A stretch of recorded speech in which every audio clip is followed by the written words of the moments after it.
जो है वो कौन है, इब्लीस दुनिया में कैसे काम कर रहा है, और इब्लीस इस वक्त किस जगह पर है, इब्लीस के नाम क्या हैं, इब्लीस को किन किन नामों से पुकारा जाता है, इब्लीस के बारे में क्यों जानना ज़रूरी है। तो इस बात को आप याद रखें कि जब तक जंग करने के लिए दुश्मन का कुव्वत और ताकत को नहीं जान सकते, हम दुश्मन पर गलबा हासिल नहीं कर सकते। सो जो इब्लीस है वो बनी नो इंसान का दुश्मन है। सबसे पहले तो हम देखेंगे कि इब्लीस आया कहाँ से, क्योंकि खुदा के खादमीन हमें सिखाते हैं कि ये इब्लीस नहीं है, ये जो फरिश्ता है। फरिश्ते से इब्लीस बनने का सफर कैसा रहा। मेरे साथ बाइबल मुकद्दस में से देखिएगा, मुकद्दस यशाया का सहीफा उसका 14 बाब उसकी 12 आयत से देखिएगा। खुदा के जिंदगी बख्श कलाम में लिखा है, ए सुबह के रोशन सितारे तू क्यों कर आसमान पर से गिर पड़ा, आए कौमों को पस्त करने वाले तू क्यों कर जमीन पर पटका गया। तू तो अपने दिल में कहता था मैं आसमान पर चढ़ जाऊंगा, मैं अपने तख्त को खुदा के सितारों से भी ऊंचा करूंगा, मैं शुमाली अतराफ में जमात के पहाड़ पर बैठूंगा, मैं बादलों से भी ऊपर चढ़ जाऊंगा, मैं खुदा ताला की मानिंद हूँगा, लेकिन तू पताल में गिरे की तह में उतारा जाएगा। खुदा के कलाम के पढ़े और सुने जाने पर खुदावन की खास बरकत हो। खुदावन इस कलाम के वसीला से आपको बरकत बख्शे। अभी आपने इब्लीस के ताल्लुक से जो पहला लफ्ज़ हमने सीखा, आए सुबह के रोशन सितारे।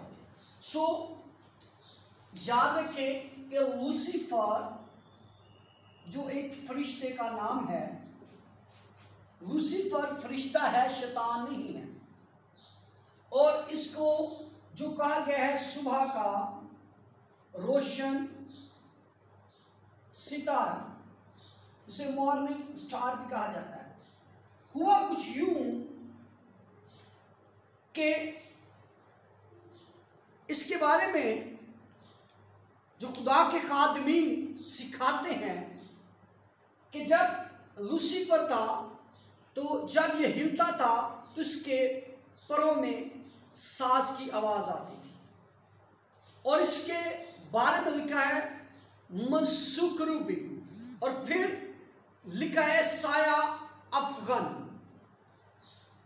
अब लूसीफर का काम था लोगों की प्रस्तिश जो थी वो खुदा तक लेके जाता था। ये फरिश्ता था और फरिश्ते खुदा ने तख्लीक किए थे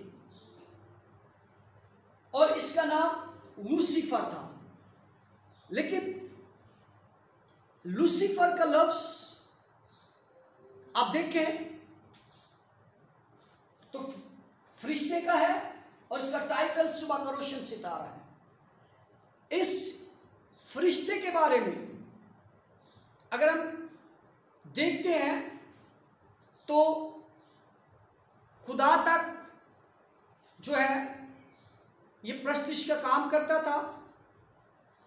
मुख्तलिफ फरिश्ते, जैसे आपने देखा कि जिक्रिया के पास एक फरिश्ता आया, वो पैगाम रसानी का काम कर रहा है।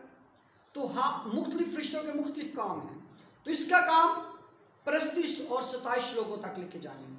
लेकिन बाइबल मुकद्दस में यशाया उसका 14 बाब में लिखा है, उसकी 13वीं आयत में, तू अपने दिल में कहता था मैं आसमान पर चढ़ जाऊंगा और मैं अपना तख्त खुदा के सितारों से भी ऊंचा करूंगा। मैं शुमाली अतराफ में जमात के पहाड़ पर बैठूंगा। अब यहाँ पर खुदा के ताबे होने के बजाय लूसीफर ने कहा कि मैं खुदा की मानिंद, और उसके दिल में घुमंड आ गया। उसके दिल में घुमंड आ गया और उसने कहा कि मैं अपना तख्त खुदा के सितारों से भी ऊंचा बनाऊंगा। मेरे साथ आप निकाल सकते हैं हिजकिय्याह उसका 28 उसकी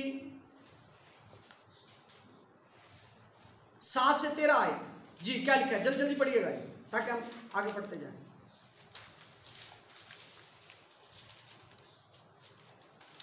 जी कोई बेटी बेटा जिसे 27 की सर जी 28 जी सर, वर्ष नंबर जी वर्ष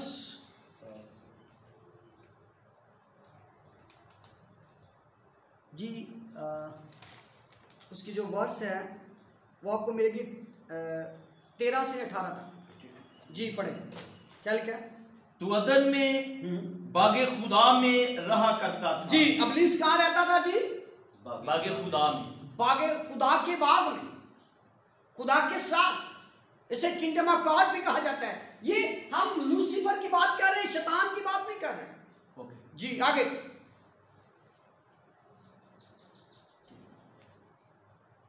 हर एक कीमती पत्थर तेरी पोशिश के लिए था।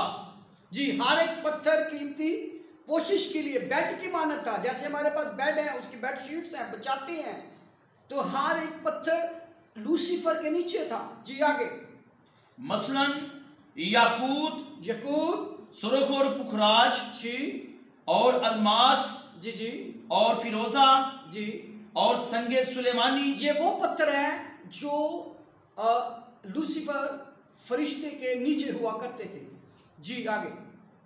और जबरजद और नीलम और ज़मुर्द और गोहरे शब, चिराग और सोने से तुझ में खातिम साजी और नगीना बंदी की सन्नत तेरी पैदाइशी के रोज से जारी रही।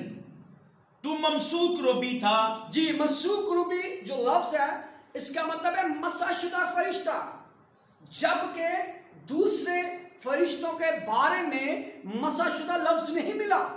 इसके बारे में लफ्ज लिखा है ममसूक रूबी, मसा होना।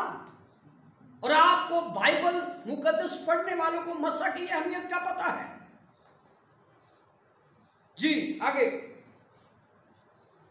जो साया अफगन था। साया अफगन यानी खुदा इसके जो है तख्त के इसके साये के नीचे तख्त लगाया करता था। जी। और मैंने तुझे खुदा के कोहे मुकद्दस पर कायम किया। तू वहां आतशी पत्थरों के दरमियान चलता फिरता था। जी। तू अपनी पैदाइश ही के रोज से अपनी राव रस्म में कामिल था। जी। तो कामिल लूसीफर था। पैदाइश के रोज से जो काम इसको दिया गया था उस वक्त तक ये कामिल था जब पत्थर इसके नीचे थे, जब ये साया अफगन था, जब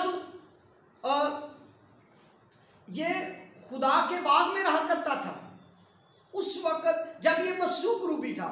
अब सिर्फ लूसीफर के बारे में हमने जो पढ़ा, मसूक रूबी, ठीक है, और फिर साया अफगन, और जी साया अफगन, और जी, और कामिल जी, और ये अपनी राव रस्म में कामिल था। ठीक है। अब ये यहां पर जरा गौर करें, ये मसूक रूबी था, साया अफगन था, कामिल था, लेकिन उस वक्त ये लूसीफर था। लूसीफर और ये कीमती पत्थर, हाँ कीमती पत्थर इसकी पोशाक हुआ करता था। और इसकी जो रिहाइश थी वो खुदा का क्या है जी? खुदा का तख्त। इसकी जो रिहाइश कहाँ पे थी? खुदा का बाग जी, बागे खुदा में। बागे खुदा में बागे खुदा में, खुदा के बाग में इसके लिए कह सकते हैं, खुदा के बाग में रहा करता था। ये लूसीफर था और इसको देखिएगा कि खुदा इसे कितना प्यार करता था। ऐसी क्वालिटीज किसी जो है फरिश्ता के बारे में नहीं मिलेगी, लेकिन इसके बारे में ये सारी क्वालिटी है। लेकिन अगर हम मजीद इसके बारे में देख सकते हैं,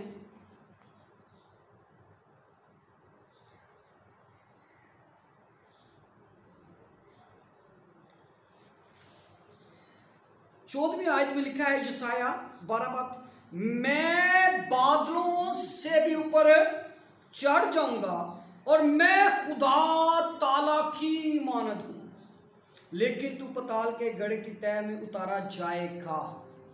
अब उसके दिल में घुमंड आ गया। क्या आ गया? घुमंड।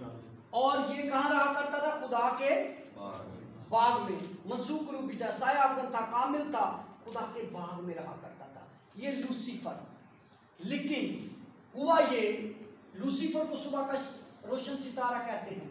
हुआ ये कि जब इसके दिल में घुमंड आ गया, तो घुमंड के बारे में बाइबल मुकद्दस में लिखा है कि खुदा गुरूर का क्या करता है जी?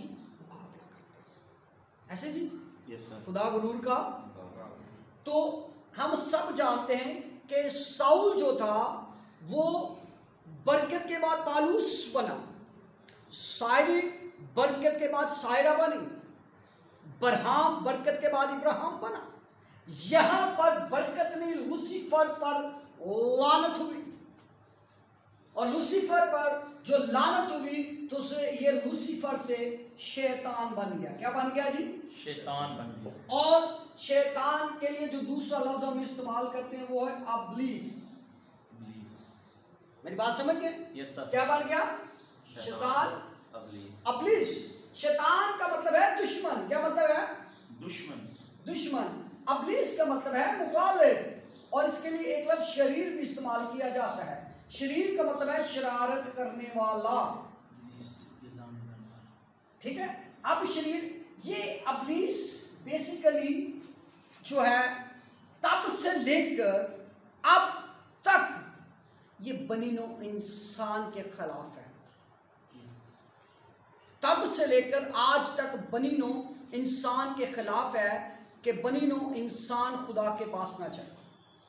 मेरी बात समझ गए? Yes sir. और फिर आगे लिखा है अबलीस मुखालिफ है और ये शैतान है, दुश्मन है और शरारत करता रहता है। और ज़बूर 1 में लिखा है मुबारक है वो आदमी जो शरीरों की राह पर ना चले। मुबारक है वो आदमी जो शरीर की सलाह पर है नहीं चलता, बल्कि चलता बैठता, ना चलता है ना बैठता है। ठट्ठाबाजों की मजलिस में बैठता है, ना चलता है ना बैठता है। तो हमें अबलीस के बारे में अच्छी तरह आज जानेंगे। यहां तक आपके ज़हन में मेरा ख्याल है काफ़ी चीज़ें क्लियर हो गई हैं। और लफ्ज़ जो शैतान है ये बाइबल मुकद्दस में 56 मरतबा इस्तेमाल हुआ है। ये लफ्ज़ बाइबल में 56 टाइम इस्तेमाल हुआ है। इसी तरह ही अबलीस लफ्ज़ 33 बार इस्तेमाल हुआ है। जो अबलीस लफ्ज है वो 33 बार इस्तेमाल हुआ है। और आपके लिए एक और बात नॉलेज में इजाफा करेगी, पुराना अहदनामा में ज़्यादा जो लफ्ज़ इस्तेमाल हुआ है वो शैतान है, और नए अहदनामा में ज़्यादा जो लफ्ज़ इस्तेमाल हुआ है वो अबलीस है। यसू ने मत्ती की अंजील में अगर पढ़े 4 बाब में तो लिखा है उस वक़्त रूह यसू को जंगल में ले गया अबलीस से आजमाया जाए। किससे आजमाया जाए? तो नए अहदनामा में ये लफ्ज़ अबलीस और पुराना अहदनामा में शैतान, लेकिन दोनों का मतलब सेम है।